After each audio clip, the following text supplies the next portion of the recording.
नमस्कार दोस्तों, Moni official voice में आपका स्वागत है। आज की कहानी है आखिर क्यों बेटे के घर में बूढ़े माँ बाप खुलकर नहीं रह सकते। तो चलिए कहानी शुरू करते हैं। पापा जी, आपने मेरा फ़ोन देखा है क्या? बहुत देर से ढूंढ रहा हूँ लेकिन मिल नहीं रहा है। मुझे किसी से फ़ोन पर ज़रूरी बात करनी थी। विपुल ने अपने पिता हरीश बाबू से पूछा। बेटा, वो तेरी माँ तेरी मौसी से तेरे फ़ोन से बात कर रही है, हरीश बाबू ने अपने बेटे विपुल से कहा। तभी उनकी पत्नी सुरेखा जी विपुल का फ़ोन उसे वापस लौटाते हुए बोली, बेटा, तेरी मौसी से बात करने का बहुत मन कर रहा था, इसलिए अपनी माँ की बात बीच में काटते हुए विपुल अपनी माँ पर चिल्लाते हुए बोला, माँ, आपको थोड़ी सी भी अक्ल नहीं है? आप इतना भी नहीं जानती कि किसी से पूछे बिना उसकी चीज़ों का हाथ नहीं लगाना चाहिए। लेकिन आप लोगों को कौन समझाए। और एक बात कान खोलकर सुन लीजिए, आइंदा से मेरी किसी भी चीज़ को मुझसे बिना पूछे हाथ लगाने की कोई ज़रूरत नहीं है। और पापा, ये क्या, आपने ये गिलास टेबल पर ही रख दिया। आपसे कितनी बार बोला है बर्तन अंदर सिंक में रखा करो। अभी जाओ और ये गिलास सिंक में रख कर आओ। अभी तानिया ऑफिस से आएगी तो गुस्सा करेगी, उसे ये सब फैलावड़ा पसंद नहीं है। और आप अपना ये अखबार, किताबें, चश्मा और दवाइयाँ भी यहाँ से तुरंत हटा लीजिए। ड्राइंग रूम साफ सुथरा होना चाहिए। हरीश बाबू और उनकी पत्नी विपुल का मुंह देखते रहते हैं। तभी विपुल बोलता है, मैं तानिया के लिए कॉफ़ी चढ़ा देता हूँ, और किचन की तरफ चला जाता है। हरीश बाबू का अभी हार्ट का ऑपरेशन हुआ था। बेटे के बुलावे पर उसी के शहर में आ गए थे ताकि अच्छे अस्पताल में इलाज हो सके। इलाज चल ही रहा था। अभी डॉक्टर ने कुछ दवाइयाँ दी थी जो समय पर लेनी थी। उनकी पत्नी सुरेखा जी तभी कमरे में आई और सारा कमरा साफ करने लगी। कहीं कुछ रह गया तो बहू कल की तरह फिर से गुस्सा करेगी। गिलास खुद ही उठाकर अंदर रख आई। विपुल, तेरे बाबूजी और मेरे लिए भी चाय चढ़ा दे, मौसम बड़ा ठंडा हो रहा है। उन्होंने कॉफ़ी बना रहे बेटे को कहा। अरे मम्मी, अभी तो आप दोनों ने चाय पी है और फिर से चाय चाहिए। थोड़ा नियंत्रण में रहना सीखिए। बार बार क्या चाय पीना और खाना। बेटे विपुल के मुंह से ये सब बातें सुनकर सुरेखा जी बहुत चक्की रह गई। वो तो बेटे के घर को अपना घर समझकर रहने आई थी, पर यहाँ आकर उन्हें लगा कि ये उनका घर नहीं है। वो तो यहाँ बस मेहमान हैं जिन्हें 2 वक्त की रोटी और चाय भी नाप तोल कर दी जाती है। क्या सोचकर यहाँ आई थी और उनके साथ हो क्या रहा था। बहू तो सुबह ही ऑफिस चली जाती थी और पूरे घर का काम अकेले सुरेखा जी को ही करना होता था। 65 के ऊपर की उम्र हो गई थी, लेकिन फिर भी इस उम्र में घर के सारे काम उन्हीं को करने होते हैं। लेकिन वो सब कुछ चुपचाप करती रहती थी। बहू को तो मानो ऐसा लगता था जैसे उसे मुफ्त में नौकरानी मिल गई हो। एक दिन सुरेखा जी अपने पोते को गोद में उठाने के लिए जैसे ही हाथ आगे बढ़ाती हैं, तुरंत उनकी बहू उन पर चिल्लाते हुए बोलती है, माँ जी, मेरी एक बात कान खोल कर सुन लो। मुन्ने को जब भी हाथ लगाओ उससे पहले हाथों को अच्छे से धो लिया करो। अगर मेरे बेटे को कुछ इन्फेक्शन हो गया तो आपकी तो इतनी औकात है नहीं कि दवाई के पैसे भी दे सको। सुरेखा जी को अपनी बहू की बात बहुत बुरी लगती है। पर वो बिना बहू को कुछ जवाब दिए वहाँ से चुप चली जाती हैं और सोचती हैं, जब गांव में रहती थी तो कितने आराम से रहती थी। यहाँ हम अपने पोते को अपनी मर्जी से हाथ भी नहीं लगा सकते, ना अपनी मर्जी से कुछ खा सकते हैं। गांव में अपनी मन मर्जी से कुछ भी खा लेती थी, पर यहाँ तो बेटे के घर में उन्हें बहुत सोच समझकर बोलना पड़ता है। मजबूरी में यहाँ आई थी वो और हरीश बाबू अच्छे भले गांव में रह रहे थे। अचानक से हरीश बाबू की तबीयत बिगड़ने लगी और उन्हें सांस लेने में दिक्कत होने लगी।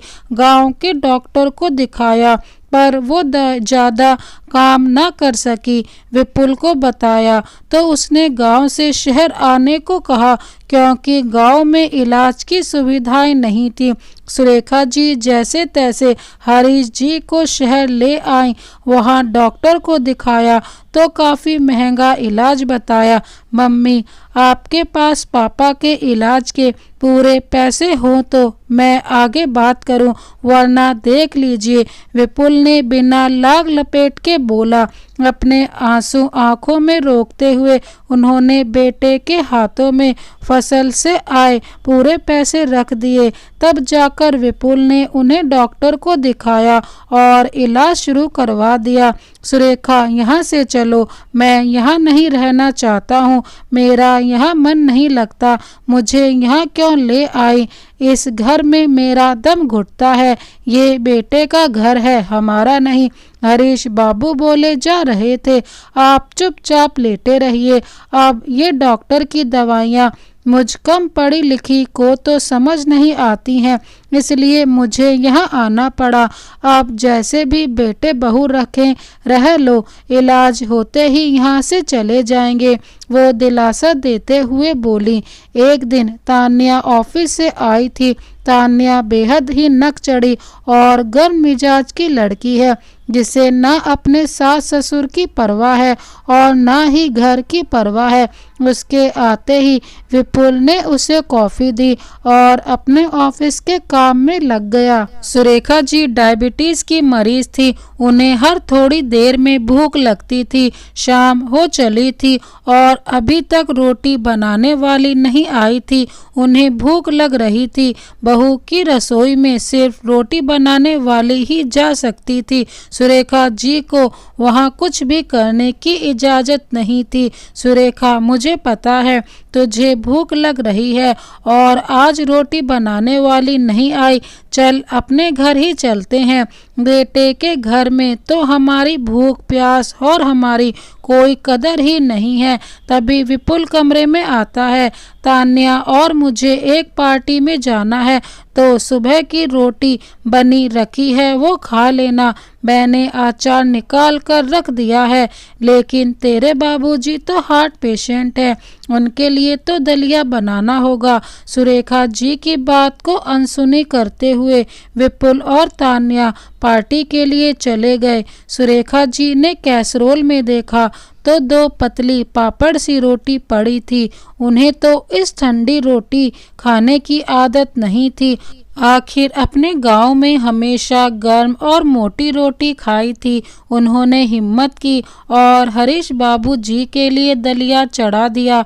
उन्हें दलिया खिलाकर दवाई दे दी, फिर खुद ने वो रोटी खा ली। सामान ऊपर से उतार तो दिया, पर उनसे दोबारा रखा नहीं गया। रात को दोनों देर से आए और सो गए। सुबह तेज आवाज़ से उनकी नींद खुली। वो सीधा उठकर बाहर गई। मम्मी, आपने किसकी इजाज़त से मेरे घर में दलिया बनाया और पूरी रसोई बिखरा दी? सुरेखा जी समझ गई, उनका बेटा बहू की जुबान से बोल रहा है, क्योंकि बहू को कुछ कहने की ज़रूरत ही नहीं होती, सब कुछ बेटा कह देता है। आज सुरेखा जी से रहा नहीं गया, वो बिफर पड़ी। हाँ, पता है ये तेरा घर है और तेरे घर में तेरी ही चलती है। ये बात अलग है कि ये तेरा फ्लैट तेरे बाबूजी ने अपनी ज़मीन बेचकर तुझे दिलाया था। इस घर पर हमारा कोई हक नहीं है। हमें तो इतना भी हक नहीं है कि हम अपनी मर्जी मर्जी से अपनी पसंद का कुछ बनाकर खा सके। तेरे घर में हम दोबारा चाय नहीं पी सकते। ये बात और थी कि जब तू छोटा था तो हमने अपना पेट काट कर तुझे दोनों समय दूध पिलाया था, तेरे नखरे उठाए थे, तेरी पसंद का खाना बनाकर मैं तुझे खिलाने को तेरे पीछे दौड़ा करती थी। तेरी पसंद का खाना बनाकर मैं तेरे चेहरे पर खुशी देखना चाहती थी। तेरी पसंद के लिए मैं और तेरे बाबूजी अपनी पसंद भुला देते थे। तेरे घर में तेरी पत्नी को हमारा बिखरा सामान पसंद नहीं है। ये बात अलग है कि तूने अपना बचपन मेरे घर में बिताया था, जहाँ तेरे खिलौने हमेशा बिखरे रहते थे, तेरी किताबें, तेरे स्कूल के कपड़े, तेरे पेन पेंसिल पूरे घर में फैले रहते थे। तेरे गंदे जूतों की मिट्टी से रोज आंगन गंदा हो जाता था। तेरे घर में तू अपने हिसाब से रह सकता है, तेरी पत्नी रह सकती है, पर तेरे माता पिता को तेरे घर में खुश रहने की इजाज़त नहीं है।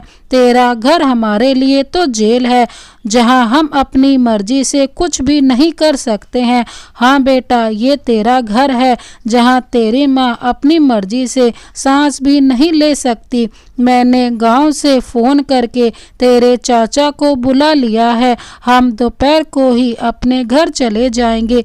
ये तेरा साफ सुथरा घर तुझे मुबारक हो, और तेरे बाबूजी का इलाज भी मैं खुद शहर आकर करवा लूँगी। अब तो मैं भी सब जान गई हूँ। तेरा घर तू अपने पास ही रख। हमारे पास ईश्वर की कृपा से गांव में घर है जहाँ हम अपना बुढ़ापा बिता लेंगे, पर तेरे घर में कभी कदम नहीं रखेंगे। अपने बीमार पिता को तुझे ये कहते हुए शर्म नहीं आई कि गिलास सिंक में रखना? अभी वो कमज़ोर हैं और बीमार भी हैं। गिलास और सामान तू भी अंदर रख सकता था, पर तुझे तो अपनी पत्नी की सेवा से फुर्सत मिले तो हमारे लिए कुछ करेगा।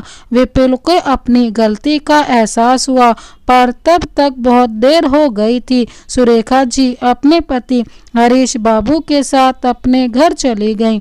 तो दोस्तों, ये सच ही है कि जिस तरह बच्चे अपने माता पिता के घरों में बरसों अपनी मनमर्जी से रहते हैं, खाते पीते हैं, उसी तरह माता पिता बच्चों के घर में अपनी मर्जी से ना तो रह पाते हैं और ना ही खा पी सकते हैं।